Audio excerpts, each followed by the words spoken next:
I'll tell you, so what about the best seminar you missed? Oh, the best okay. seminar I missed out on was, so my old instructor knew a guy called Jerry Bryan, who I've trained with a few times. He's a Kokushinkai offshoot guy. So I learned some really good full contact leg kicks and stuff with him. And he was friends with Gary Spears, who was just a genius of self-protection and stuff. Don't know if you know about Gary. He was like, at one point, reputedly the hardest bloke in the world. He trained in Japan. He came over here. He's friends with Terry O'Neill and Dennis Martin, and they worked the doors together. And he'd never recorded anything.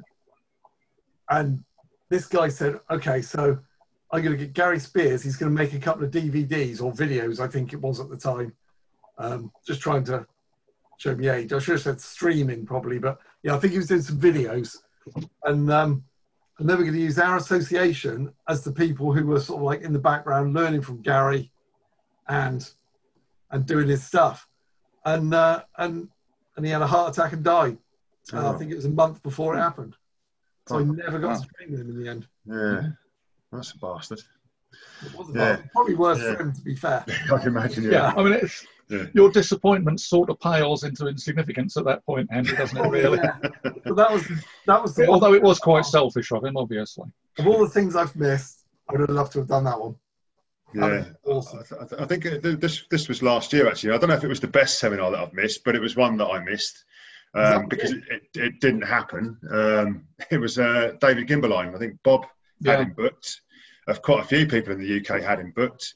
And he basically landed in the UK, got sent back home, didn't he? So he didn't have the visa sorted out because rather than saying he was coming over here just to visit, oh no, I'm teaching a range of karate seminars. Well, where's your work permit then?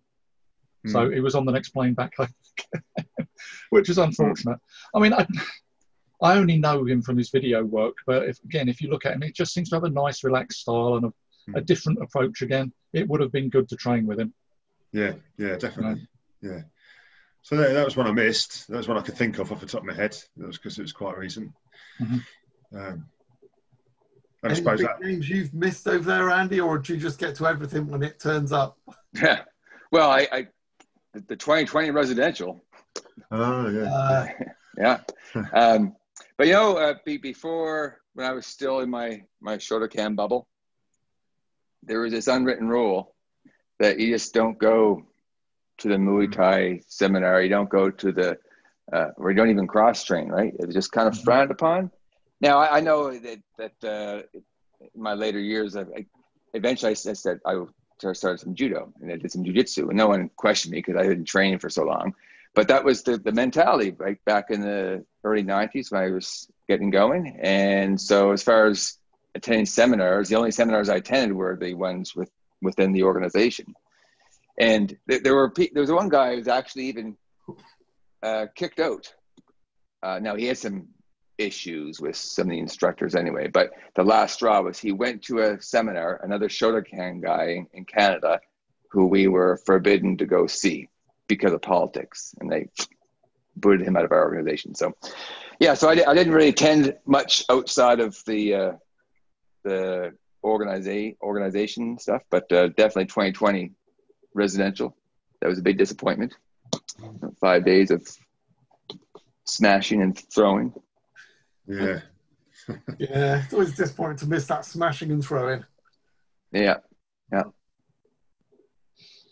So that was ones you've missed then. So anybody you'd want to train with? Dead or alive, we could say. That'd be an interesting one. Dead or alive. Well, Andy just did that. Yeah. Gary Spears for me, definitely. If you haven't read it, you can find I think you can find a transcript of his interview that was in FAI, Fighting Arts International, some years back. And he was really massively, again, ahead of the curve on real world self-protection when karate people are still marching up and down. He did Goju with Yamaguchi over in Japan, and then he came back here. Well, I think he was half Maori actually, but he came over here because of Terry. And yeah, I'll have to try and find it and send it out because it's this great interview. Really is good. Okay. Oh. Well, I'm probably going to cross the line here slightly. Two things I want to talk about. First, I'll give a quick honourable mention to Ben Tippin, who's a Gracie Jiu-Jitsu instructor. He runs a local club around here.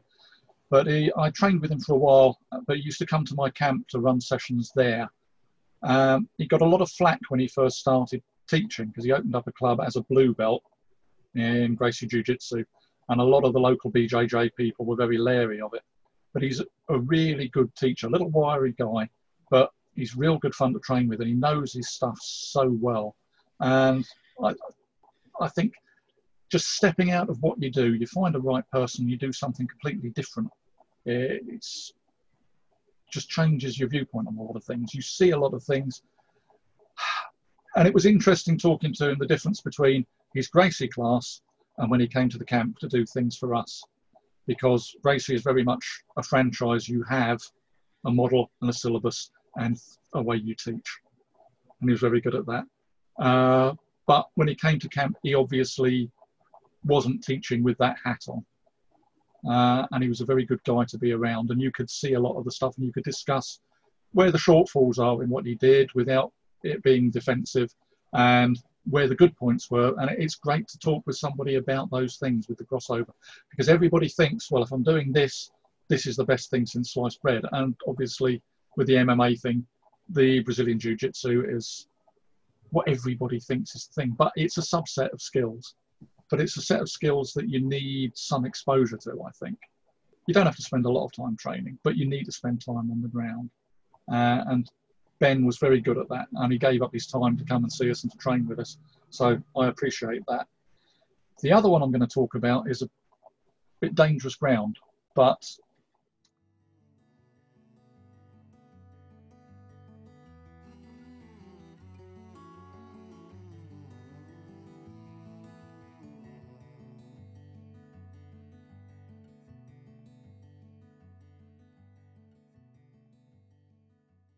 and he really knew his stuff, and it was a good atmosphere, and it was good training, and it was very much out of the ordinary. Turns out he wasn't a very nice man in real life, and he's now residing at Her Majesty's pleasure. But that doesn't take away from the fact that he knew what he was doing, and he was really good at teaching. And those were one of those things, that those weekends you came back from, and you felt, yeah, my life has changed in those few days. And that's really why, on the back of Troubles, I started my karate camps. Not anything to do with, but the feel that came from that. I didn't want to lose just because he was out of the picture. I wanted to try and pick up some elements of that. Not all of them, obviously.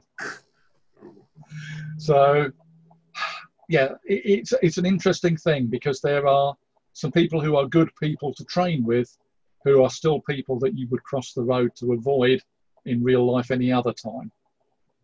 And I think there's a bit of an issue, is that we're all looking for really nice people to train with.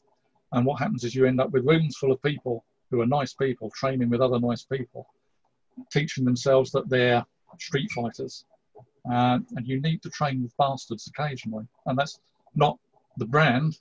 It's just, you need some genuine bastards. It's a lifestyle. It is a lifestyle, that is true. But no, I think there's a point to be made, though, that, yeah, you can learn good things from bad people. And that doesn't mean there's no value to the learning just because the person who taught it to you wasn't very nice.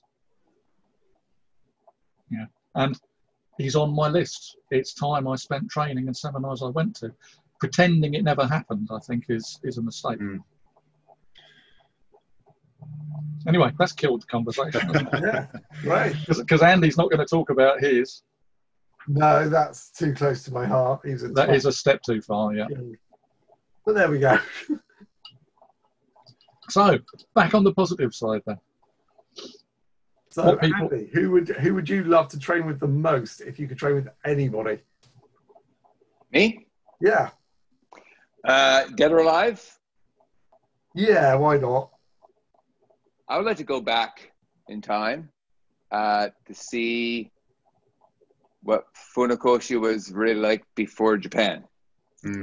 That would be interesting, wouldn't it? Yeah.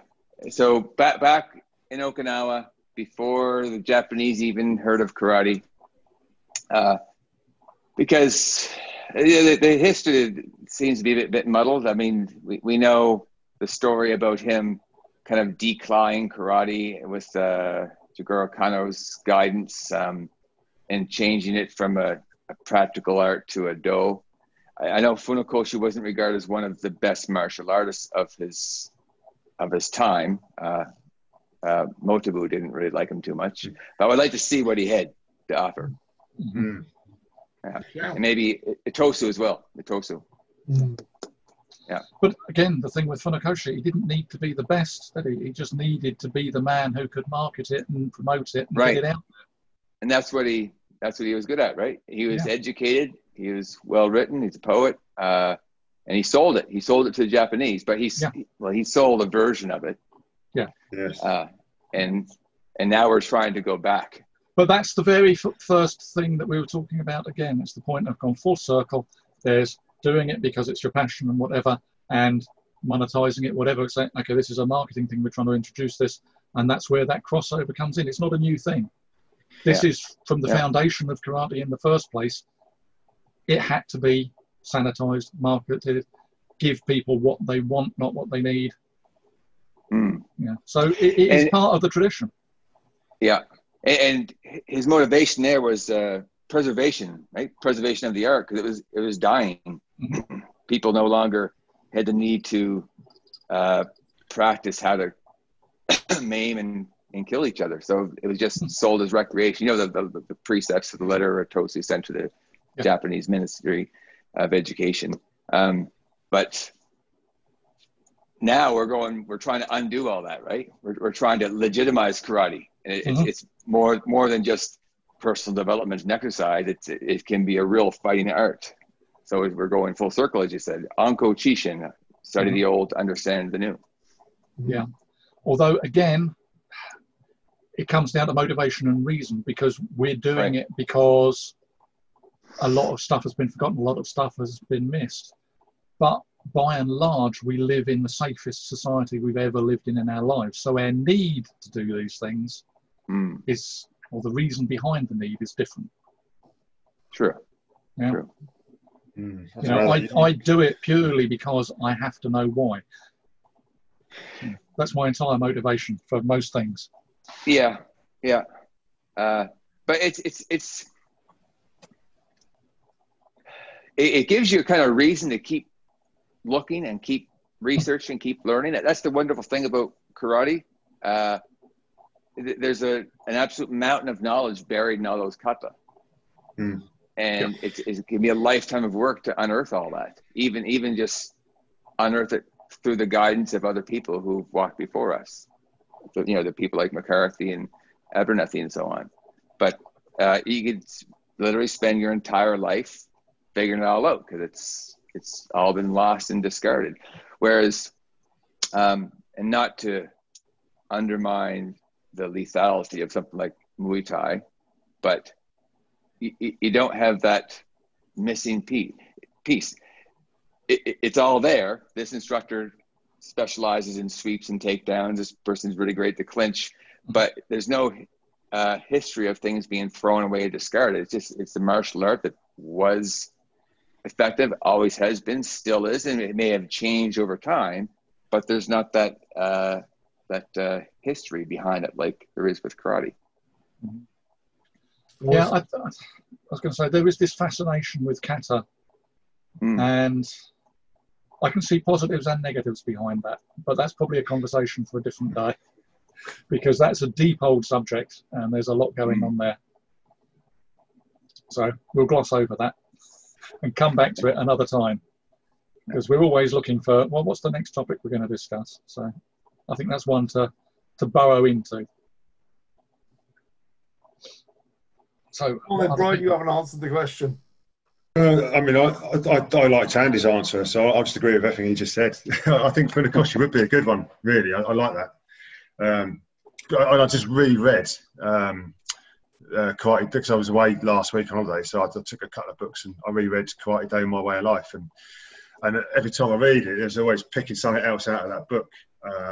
And yeah, it would be interesting to see what his training was like as a youth, you know, growing up in Okinawa, rather than what we see as what we think, you know, he does or did. Yeah, so Funakoshi would be a good one. I don't know. Bruce Lee was, when I was a kid, man. Bruce Lee was my one of the reasons I got into karate, and he did kung fu. So, yeah, and he didn't even do karate. That's the thing. He did kung fu. Yeah, so that's the reason I first went into a dojo. I went in to go Shotokan karate because I was a big Bruce Lee fan. You know, I was 15 when he hit the cinemas, and that changed my life. And that was my motivation for getting started. And I did something completely different. Because it was all the same as far as we were concerned. It's punching and kicking and waving your arms around, kicking people in the head. What more could you want? Exactly. Yeah. Right. My list, I think my list of seminar attendees is done. There's probably more. I just wrote them literally as we were talking. So not like you two guys, not like Andy and Bob, who put a list in our Facebook chat. Well, I think, you know, the trouble was that I was searching for answers for a long while, and so I was just going to visit lots of people. And I especially like getting outside of karate. So once I started thinking, oh, this is where I'm going with karate, getting influences from outside. So, I mean, like Dennis Martin was great. He was teaching a knife defense system that's actually called Gun, which is just, you know, it's just worth going to it for that. Oh, it was amazing. That's a good defense against the knife. Don't get close. And at that seminar, I met a load of different people, because that was a BCA seminar. So there's a lot of karate people and there's a lot of non-karate people. And that was where actually technique was very obvious. Generally, the karate people who were there had much better technique than the doormen and bruisers, as I called them, who came along. And he was doing one bit where you had a group of 6 and one of the people had a knife and they were sort of concealing it. And they were showing some of the normal conceals, like behind the leg or the hand wasn't moving. And then they would try and get close to someone and stab them. And all these people got way too overexcited and started to shut people down and punch them in the face. And you could see the disgust on Dennis Martin's face. He's thinking, you're just trying to have a fight. You're not listening to what I'm saying. So he just went, right, forget that. And he went off and did something else. And you can see he was just thinking, what a bunch of knob ends these guys are. And and you're saying that as if what's changed, Andy? The karate people were generally good. I mean, and in that, we were partnered up. There's me, one of my students, and this guy, and we had a kick shield, and we were practicing knees, so someone would bend over and hold it, and you'd just be kneeing them. And this guy was like, oh yeah, I've done this, that, and the other. So Dennis was out the front. He goes, has anyone ever been stabbed? And about 6 people put their hand up. He was one of them. He went, okay. And he was talking about being stabbed. And he says, has anyone ever been shot? And this same guy put his hand up. And you're thinking, no, you haven't, you dick. And if you have, you probably should have been because you're so annoying. But he partnered up with us. And he's like, oh yeah, roughy tough. He was in his camo gear, obviously. And he was kneeing the pad. And I was thinking, my 10-year-old daughter can need a pad harder than this. And then my student needed it when he was holding. He was going, oh my God, how do you not generate so much power? And you're thinking, I expect. I thought it was a secret that we weren't allowed to tell outsiders. So, and it was just the truly poor technique. Yeah. There was amazing. But yeah, I mean, learning outside stuff is great. He was great. Different styles of karate, great. Chris Wilder. Bit of Goju, fantastic. As I said, Jerry Bryan, Kokushinkai. I've done a bit of sword fighting, a bit of judo, little bits of jiu-jitsu. It's all great fun. And it all just gives you something else to think about it or a different way to look at it. Yeah, but again, isn't it just a different way to look at it? Don't you find that if you spend enough time doing enough things, that you're actually doing pretty much the same thing? Yeah. You know, you start to see the crossovers, you start to see the links and the connections. And fighting is fighting. It's 2 arms, 2 legs, 1 head. And everything else is just emphasis and frou-frou. You do a bit of judo and a bit of Aikido, and you suddenly start seeing bits of kata everywhere. Yeah. Like, oh, okay. Yeah. Well, again, because it's something I popped into, because I had quite a long break in my karate training. I did classic Japanese jiu-jitsu for a while, and that's fine. I enjoyed doing that. That was a thing, and then I had health issues and had to stop.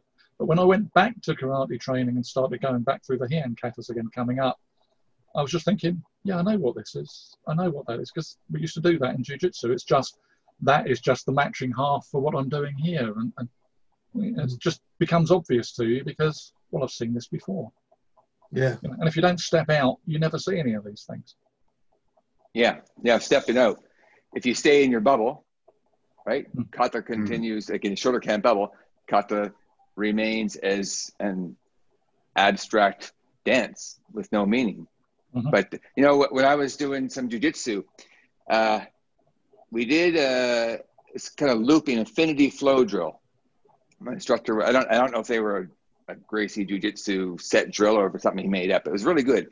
So you get someone in a single leg, right? You get to hold their leg, and so he's demonstrating how to get out of it. So you kind of push their head away because they had their head on the inside of your thigh. You push their head away, then anchor it with your other hand, and then you loop like over their arm, and you grab the arm, you pull up and you stomp towards the floor. I'm looking at it. Stomp. It's Basadai, right? It's exactly like Basadai. And a lot of the stuff I had seen before, just nonsense. Someone punches Oizuki, right? You block with your shuto. They hold it there for you. You grab it. You know what I'm talking about. So I got very excited, and I was telling him about that. That's in a kata called Basadai. He knew I was a long-time karate person. And so I'm showing him the movements, and he doesn't give a shit. Doesn't care. Okay, it's just nice, and off he goes, do something else. But for me, it was just mind-boggling. We're doing this jiu-jitsu single leg defense, and it's right from Basadai. Picture perfect. Fantastic. But you see those things if you do cross training or train with someone who understands how to interpret kata. Yeah, I think Brian Scotty's classic quote goes with that, doesn't he? Well, it's just fucking movements. That's the one. That one, yeah. And it is. I think karate people just overcomplicate shit, really. They want to make it special. The first thing I ever saw like that, my daughter was really, really young, and she was up in the night, and I was trying to feed her a bottle. And the only thing that was on at that time of night in those days was the Open University, which is a distance learning thing, Andy. And they were talking about structures of pylon towers. They were talking about structure, and then suddenly there was this judo guy on there, and they were showing him doing a taitoshi. And they showed it with a bloke, and they showed him doing it on his own. I went, oh my God, that is exactly Basadai. Yeah. Nearly dropped the bottle, obviously. I had to shut the door up again. Obviously, there was no video recorders or anything at that point, and I was like, oh my God, I've got this. I couldn't believe it. And I was like, oh my God, it's exactly the same movement. There's nothing different. Yeah. And that was it. Then I was like, right, need to find out what kata's all about properly. And I was off. Yeah. It's difficult though, isn't it? Because again, going back over my list, the first guy I trained with outside when I started down this path, we've scared him away now. Yeah, it's not surprising. The first guy I trained with, Jeff Nash, who got me involved in this. And these were in the days where there weren't forums, there wasn't YouTube, there wasn't Facebook. We had an email digest list. Basically, we'd email each other messages. So this is how long back it was. And the first time I went to train with Jeff must be 18, 19 years ago. So possibly even 20 now, thinking about it.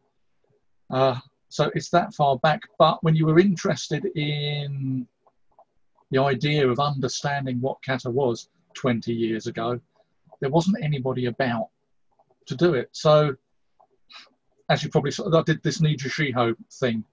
So I think I did at one of the SI meets as a warm-up, because Jeff had lung cancer at the time, and he'd been in remission, and then he was back out, and he was on his last legs. He knew the time was running out. So he couldn't do his session, so he just got me to do this as a warm-up. And it's the thing I posted on the Masters page a few months back as the task. You know, this is what I worked out for Niju Shiho. Go and have a look at this and see what it is. But when you're coming from a classical background and you're self-teaching, your frame of reference is classical interpretation, and you know it doesn't make sense, so you sort of change the range a bit. And it's a hard thing to do for yourself, and you get sort of halfway house interpretation of bunkai and understanding of what things are. But I had to mention Jeff because, like I say, he was the first guy I ever trained with who got me down this path. And without him, I probably wouldn't have done it. But having taken that first step, then that's where my fascination began. But it's a long, hard journey for the 10 years before there were people out there that I could start referring to or get hold of information from, because you're trying to figure everything out yourself from first principles, just from the shapes in the kata and just from your classical training. And it's different now, isn't it? I mean, look at this. We're sitting here, we're chatting all over the bloody world. There's people setting out videos left, right, and centre. Yeah. There's so much information now. That's the thing, is I don't think people realise how quickly all this has happened. Yeah, it's mad. And how much easier it is now than it was even 10 years ago to talk to people, to get that information, to get sound information rather than having to make it up. We're going to start sounding like the 4 Yorkshiremen in a minute if you're not careful. So you got did you have the 3 Amigos on your list at all? Any of you? John, I've trained. John taught the Bash, didn't he? I didn't train with John at the Bash though. I did it at Les Bubka's Karate for Mental Health. Really lovely guy. Yeah, trained with John there. Again, Simon Oliver, I first met him through Jeff Nash. It was the second time I went to Jeff's. Simon Oliver was there at the meet there. So that was the first time I trained with him. So that would have been, again, 18 years ago. Actually thinking about it, it's the last time I trained with him as well. But again, he was very much an early adopter. He was doing this stuff. And was John Johnson, was he... he was Jeff's teacher. Jeff Thompson's karate instructor, yeah.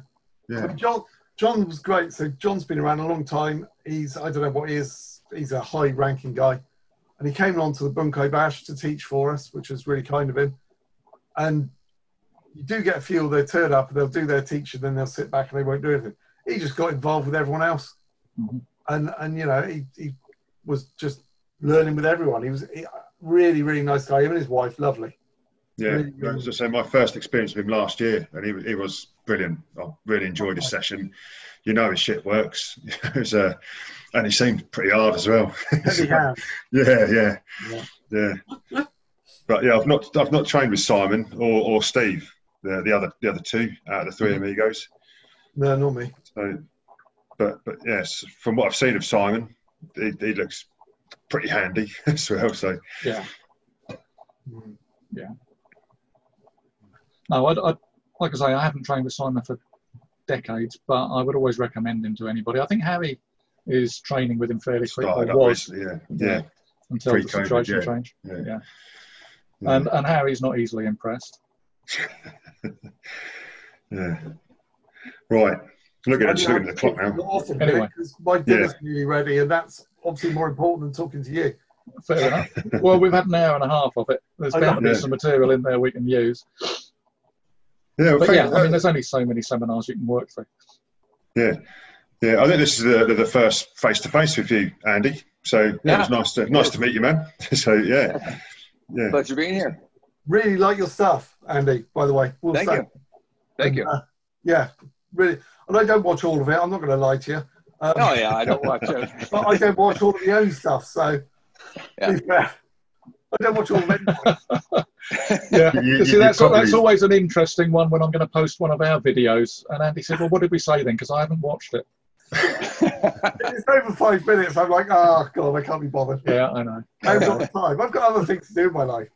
And that's what it should be. It's all about balance. My Facebook page is growing all the time, and some of the stuff that gets submitted, I have to decline because it's just nonsense. But there's a lot of good stuff there. I don't watch it all. I just don't have time. I spend enough time as it is pouring over YouTube videos, but someone will submit something. I know it's good work. I just hit accept, and I might watch a little bit. But yeah, there's just mountains and mountains of stuff out there. I think the other way now, haven't we? From what we were saying a minute ago, now there's you could watch 24 hours a day of just applied karate videos, and then suddenly realize you're not actually doing any training yourself. Yeah. That's the thing. You've got to, because there is a massive information out there, you need to have enough understanding to be able to winnow it down and just take the useful stuff. And don't get too enamored by learning everything. Just learn what works for you and practice what works for you. And there was a video, it was on the Applied Karate YouTube Facebook page, the Muay Thai escape. Yeah, that was good. Yeah. I actually, that had popped up on my feed the day before, and I watched that. Of course, bits and pieces of it because I was distracted with other things. But there's a Konkudai there. So like, what you're saying about you can't learn everything, I fall in that trap, right? And so the feed on my YouTube channel changes from month to month because I'll go on to Muay Thai stuff a lot, so that keeps popping up, and then I watch some jiu-jitsu stuff, and I want to learn that and that and that, and there's no time to learn it all. There's just so much material out there. I've watched. Go, Bri. So I've done the same there, Andy, with the Muay Thai. I've seen a lot of karate, particularly once you change the range of karate, there's so much crossover with Muay Thai. I was looking at the first move of Basai, where you've got your hands down, and I was looking at the Muay Thai. I think they call it a backbreaker. So you've got a low clinch, and you just sweep the foot, hook in the foot, and just take them down. So yeah, that's something I want to play with when I get back in the dojo. That sounds nice, right? Some willing victim, they call it. I think it's called the backbreaker. So yeah, Muay Thai backbreaker. Check that on YouTube. You mean you're not blocking Oizuki? You could, and then turn your back and do 2 more blocks. And then you got to worry about these other 2 fuckers either side. Yeah. But you return back to the same guy again. Yeah, just in case he ain't finished. Yeah. But yeah. I found as you get older, everything is more interesting and everything leads down a path. Not just karate, but literally everything. And you go, I can learn more about that and that and that. And then you realise I've only got another 50, 100 years on this planet because I've been here for a long time. And it's just so much stuff that's so exciting. It's just great. And, Andy, about getting older, so I just turned 50 this year, and so I get excited when I see good bunkai. And I went through decades of the 3K with nonsense bunkai. So when I see good stuff, it really, really gets me pumped. But my students, they have no idea about the nonsense that's out there. And so sometimes what I'll do is I'll say, so let's say we're doing Basai. So the first movement, and I picked this up from Patrick McCarthy, he broke my jaw in the process, is a guillotine choke. But instead of doing this version, it's this, which is what John Jones used against Machida, up against a cage. And so we were working on the guillotine choke. And, if it fails, we go into this particular takedown and a little flow drill, so then I'll say, well, here's what I learned back in the 90s. Yeah. And I'll just take, okay, you stand there. Okay. And I'll just coach it through. Attack me with the Oizuki. No. Other leg forward. Yeah. Get you a little further back. Okay. Don't hit me. Just like finish a little bit short so I can make my movement. Yeah. Okay. Now behind me, you come attack me with 2 punches. Yeah. I turn around and I can make a joke of it, right? So he's so impressed with my block, he just freezes for a moment while I turn around, block these 2 punches. He's also impressed. I turn around, back, and the students are looking at this. And I said, this is what I learned. This is what bunkai was, 20, 30 years ago, and it kind of still is. And they're just they don't understand. They say because they never were exposed to that. They only do the practical stuff that they learn in class. But why would they do that? Yeah. That's a great question. I said, do you think it's effective? And one girl said, no, it's bullshit.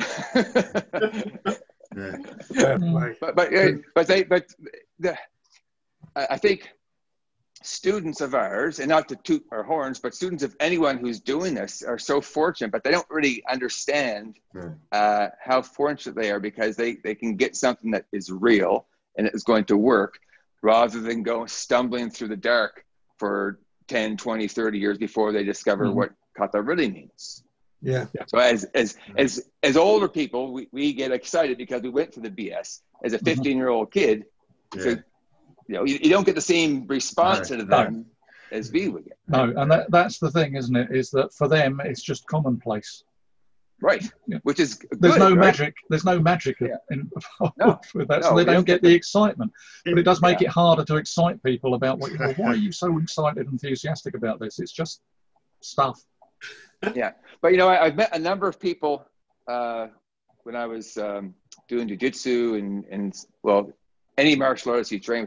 They say, "Yeah, I did karate back when I was a kid. I gave it up. All the stupid forms. I just get bored of it, right?" Mm. And it's okay. Well, let me just show you something, and let's say do Heian Shodan 1-2. Does that look familiar? Yeah, low block punch, whatever. But we just did it in the air. So let me show. So I'll do this. I'm gonna pull your arm down. I'm gonna smash you in the face, and then when I turn around for my other low block, I'm gonna grab your chin and throw your face to the floor. Well, why didn't they teach me that back in when I was 10 years old? Well, because they didn't know it. But I would have stayed in karate if we were doing that. Yeah. Right? Yeah. Maybe the same in Taekwondo. Taekwondo, you get the same kind of nonsense. I remember hearing a high-ranking instructor saying they had something they called a sword hand block, which is Gedan Shutoku, right? Like this. Yeah. And he was saying you can use it to block a front kick and shatter your opponent's shin. And I'm sitting here watching the class, and the students are little bone, big bone wins. Yeah. Yeah. That'd be your Karate Myths series, then, eh? Some of your. Well, or maybe I'll have a series, Bullshit Bunkai. Myth busting, myth busting. That's going to be a long old series. That go on forever, that could just go on forever. A whole new channel. No, I'm sure somebody's already got that covered. There's plenty of that out there, isn't there? Yeah. I was going to say something, but I won't. No, don't. Okay. I'm going to be good. Nice. Remember, positive. We're all being positive today. Come on. So, how's your dinner going then, Andy? It's going to be ready, so piss off, basically. Okay. So, thanks for joining us, Andy. It's been entertaining and interesting. Yeah, I hope there's something in it for you. And we must do it again. Yeah, I'd love to. And we'll talk about the upside and downside of kata, if nothing else. I'd be out for that. Yeah, because strangely, my views are almost diametrically opposed to everybody else's, which will make a change. Just wear something more than that vest next time, Bob, for Christ's sake. What, put my shorts on, you mean? Yes, please. Body shaming. Yeah, I know no shame. That's never going to be an issue. It's not. Okay, are we done? We'll leave it there then. Yeah, awesome. Okay, cheers then. And we'll talk again soon. Thanks, Andy. Really good. Thanks, Ed. Cheers, Andy. Thanks Nice for joining. See you later.